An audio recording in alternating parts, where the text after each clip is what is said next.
Hey, what's up you guys? And of course, welcome to another alternative factuals video. I was debating whether or not to make a video for this week, due to the holidays, Thanksgiving, and well, mostly just Thanksgiving because Black Friday is not a holiday, but I know how people can get. But I decided to do it anyway because I'm pretty sure there's some people out there who are not as, I guess, shop crazy. But today I'm going to be covering actually something very, very dope.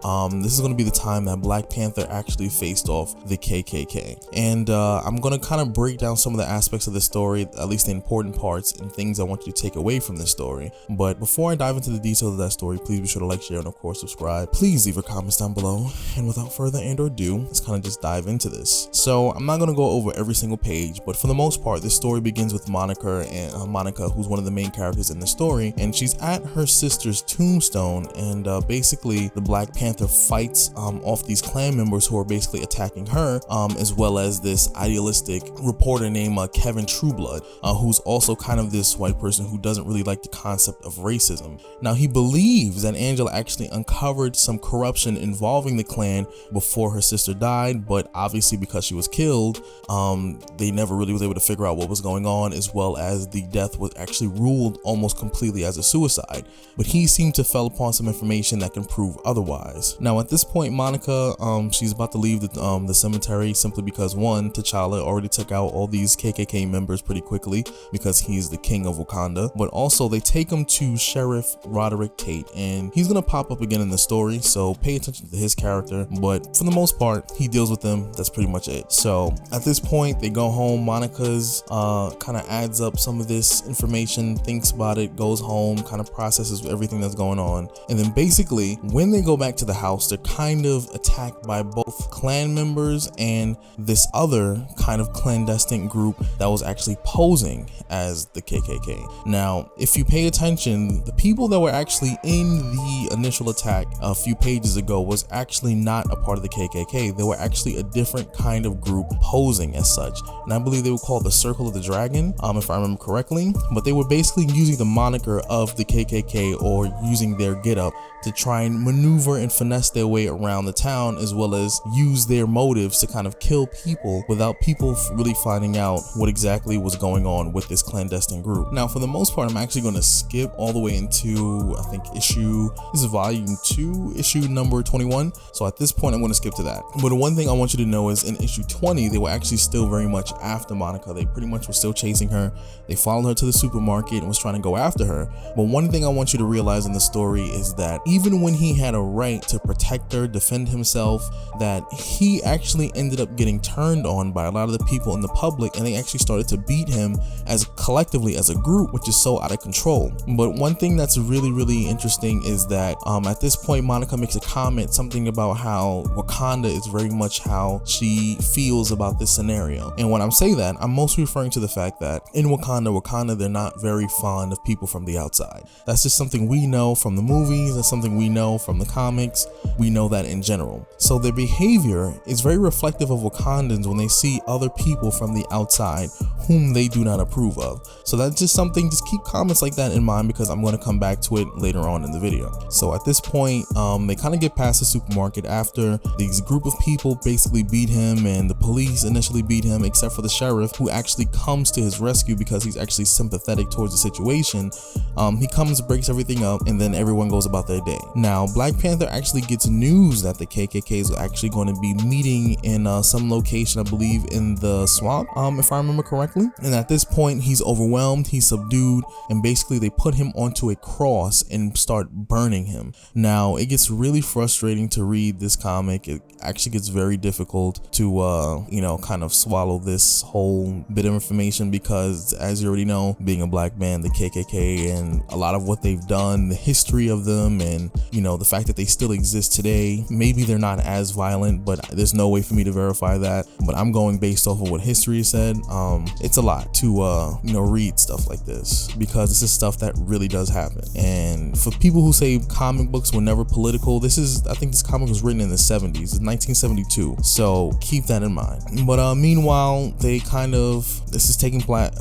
I'm still a little flustered about it, but Kevin Trueblood kind of is with Monica at this point. point. And they're trying to figure out, where's T'Challa? What's going on with him? Like, why we haven't seen him in a while? What's the problem? Why haven't we seen him in a while? Now, this whole situation that's going on is that he's trying to write this story and kind of tell like this major corruption going on, at least, within this vicinity in which they're in. But he's trying to gather as much evidence as he can. But of course, like I said, he's fighting two battles. One with the KKK, even though he is white, he does not support the racism and the activities that they're doing, but also from this Dragon Circle group. But ultimately we catch up with the Black Panther, who we already know at some point he's gonna escape. That's just who he is, and he has to be put in the hospital, and basically for 2 weeks he recovers, but already know, because of the heart-shaped herb, he recovers faster than doctors even expected. And the clan is basically planning to rally in Monica's town and kind of get things up and going. And Black Panther and True Blood actually leave the hospital and they show up to disrupt that rally. Now, the issue features the real clan in this one and the Dragon Circle clan. So it's pretty much like this super political thing because, like I said, we have a group of people who are posing as a clan who actually use their negative, persona to kind of bury their illegal activities. But also we actually have the clan who are simply after Black Panther and Monica for the sake of the fact that they're black. It's just like two of these battles kind of coexisting in this singular storyline. Now, I'm not going to pretend this is like the strongest storyline ever, but it is one of the most important in like Black Panther's history, because it's at this point in his history he realizes that people of color, people who look like him, people who look like Monica are targets just for the way that they look. Rather than in Wakanda, there's no one in Wakanda who's targeting you based on the way you look. It has nothing to do with you being black. You're more likely to get slack for your lineage, your tribe, and other things other than this color of your skin. But in reality, this is one of those comics where he finally got a taste of what the world was dishing out to other people who look like him, and he almost got caught up in the situation and didn't survive the encounter for the most part. But when they show up, True Blood and T'Challa, when they show up, they burst into the this whole rally in the clan, basically revealing they recently attempted to burn T'Challa to death. And there's a little bit of a scuffle, but after that the story kind of just ends. Like, they don't really give a whole lot of information of like in terms of what happens completely. The ending is a little confusing, but also from my understanding, like Jungle Action was basically set to cancel because of this. Well, not even just because of this story, but for this is definitely a part of the reason, but in general it was set to cancel, so you can tell he was kind of rushing. But we don't really get a chance to really see what's kind of going on. We just know that T'Challa ends up still just kind of recuperating in the hospital after escaping the clan and kind of being involved in this miniature scuffle.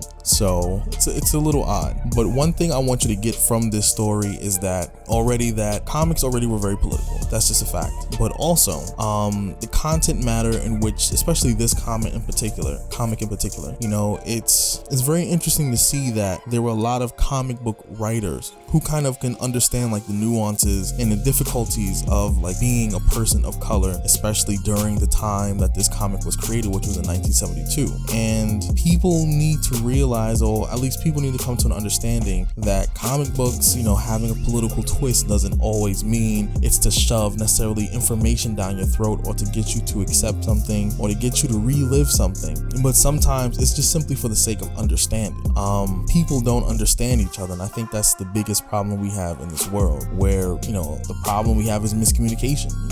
It works that way with a lot of relationships. We have a lot of miscommunication. Oftentimes, money can definitely be a reason for falling out with people you care about, but just like relationships in the real world, a lot of the problems that we have is miscommunication. People's perceptions of us, people's rumors cause miscommunication because it causes us to develop certain biases, and we can't really function that way. And this is basically what this whole entire comic was kind of reminiscent of. The miscommunication with the fact that her sister's death wasn't indeed, at least from what we know, wasn't really initially deemed a suicide. It shouldn't have been a suicide. The miscommunication about the fact that the clan wasn't really involved in some of the corruption, but another clan, I guess, was involved. But then eventually the clan did become involved, not necessarily in the events of the Dragon Circle, but so much of the fact that they just just was out for blood. And their perception of people actually did come to some sort of, I guess, standstill during that rally, but we did not get to see the outcome of it. So I tell people, pay attention all the time. It's just mostly miscommunication. But go check out this comic, Jungle Action. This is issues 19, 20, and 21. So read it, let me know what you think. And if you're new to the channel, please be sure to like, share, and of course subscribe. Leave your comments down below. Let me know what you're thinking, let me know what you're feeling, and I hope to see you later on. Peace out.